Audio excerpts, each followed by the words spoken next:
usapan nga namin ng wife ko. Pag na-convince ko siya na universal considering siguro baka makita ko yun. Basta wala nang problema sa akin. Balitaan nyo na lang po si Jack sa dalawang services. Pero no, walang non-load ready naman po yan. Pati yung kabila, non-load ready.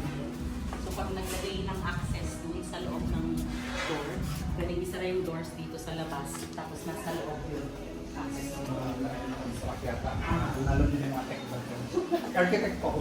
Architect po tayo. Si Carla po, designer naman namin. So yung ibang projects po kasi namin may interior na din. Ito kasi an interior na project. Pero yung mga ibang project po namin, right now, moving forward, may mga interior na ito.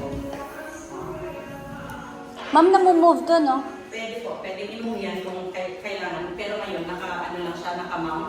Plumbing dito, kung ang flexible ang plumbing ito. Andito po. So, Hindi ko namumove siya. So, Opo. flexible. so nasa ano po, ibabali nasa siya, gitna. Sa ibabali lang din po.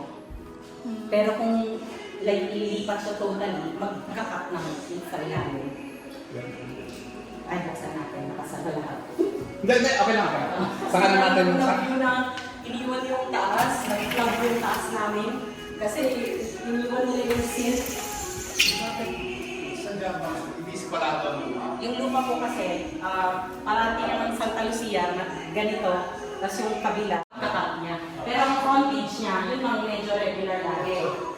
Ito po, 12. Ako, yung ibang lots ko dito, 10. So dito, 12 pa po ito. Yung So, sunod dito po, 12 by? 12 by 12 ang harap. Ito po ang mga may rita-ritaso, Yung yung, gilid po. yung dalawang gilid.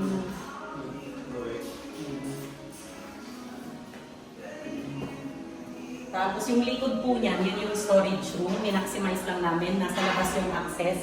May access po dito ng maliit na gate. Taas po tayo, sir. Ma'am, i-retouch naman to lahat, no, ma'am? I-repeat pati labas. Apo. Kasi na nadumihan ng todo yung mga labas. Dalawang rooms dito po. Lahat po may CR. Lahat ng rooms.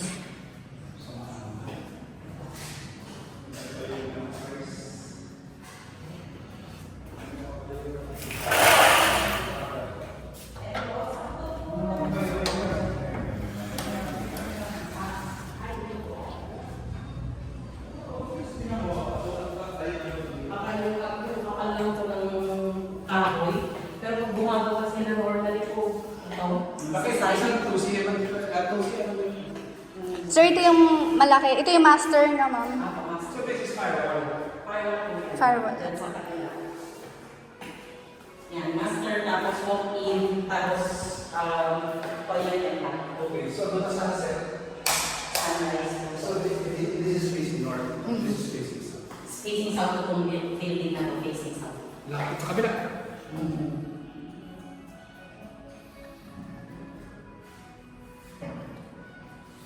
Kainta na yata ito, ma'am, eh, no? Kabila. Yung dito banda, kainta. Yung dyan banda, Marikina. Ay, Marikina. Sumulong. Sumulong highway. Sumulong highway. Sumulong highway. Sino architect niyo? Saan po? Sino architect niyo rito? May partner po yung architect at so talagang umugan lang po. Si Vincent Bruno Construction. So sila yung gumagawa ng mga plano, sila yung Hindi ko maintindihan yung kanyang height ng bintana. Bakit ganyan? Ano po? Okay. Yung height ng bintana, nakasagat po yan sa beam. So pag mapapansin nyo, yung buong butas niya, nakita po yan. Yung seat height, that's too high. Ito, pagkas ko kasi walk-in closet po ito. Yung dito naman po, yung standard nila, 900. What's the walk-in closet? Ito po yung walk-in closet. Walk-in closet. Kaya yung height niya, kasi yung height mo siya nitong toilet.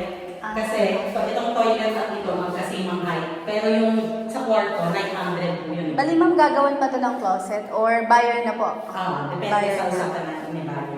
Sige po. Kasi pang kabila, nung binenta namin, di ba pinalitan nila lahat? Oo, Tanggal ma'am. lahat. Ay, tinanggal na, sayang. Yes, tanggal lahat. So ngayon, depende na sa agreement with buyer kung magpapalagay siya ng Closet. based or dun sa different. final negotiated price namin. or iso-shoulder nila na sila yung magpagagawa. 1, 2, 3. Tatlo pang rooms dito, sir. Lahat po may mga sariling toilet. Dalawa. So, 1, 2, 3 po yung rooms niya. Isa sa ground floor, parang kinag-combine. Dalawa, tapos tatlo. Yung baba, sir, yung master. Yung sa may second floor.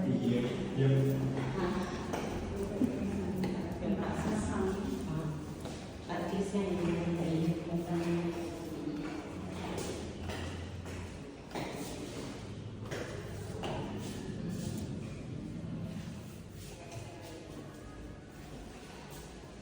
Ito, ganda rin siguro. Soon po. Ma'am, wala pa tayong presyo sa kabila. Magkano? Ah, sige ma'am. Kasi ang price ng pagkabili namin ng lupa. Mahal na. Malayo na. Kasi to, nabili namin yung lupa, matagal na. Opo. Nabili namin to 2017 pa yung lupa. Mas mura pa, Kasi ma'am. hindi namin siya nagawa. Mm. Kasi nauna yung kabila. Sabay actually. Opo, opo. Nung binili namin lupa ng kabila, ito din, binenta Opo. na din sa amin. Isa na ng owner. Kasi dito ma'am, mahal lang magbenta sa Santa Lucia eh. Yes. Magkano na po? Ngayon magkano na? Diyan po, 35 na po ang pinakamura. So ang normal na po, 35 to 40 per square. Eh nung time na ito, binili namin, yung lupa ko nito is nasa 17,000 lang. Noong 2017. 17,500, pati yung house. Wow, kitang-kita mo yung ano dito, oh. Sir, kita mo na yung Marikina, oh. Ito ganito lang or may dagdag pa to? Yung iba, nagpapalagay ko ng gano'n, nakikita niyo po yun? Yung isang bahay na yun. Nakikita mo na yung, nagpalagay ko sila ng gano'n. Project din po kami yun. Pero depende po, itong kabila, hindi naman naglagay. So depende po. Sir, dito, oh. Kita mo yung Metro Manila, oh. Ganda dito kapag, sunset.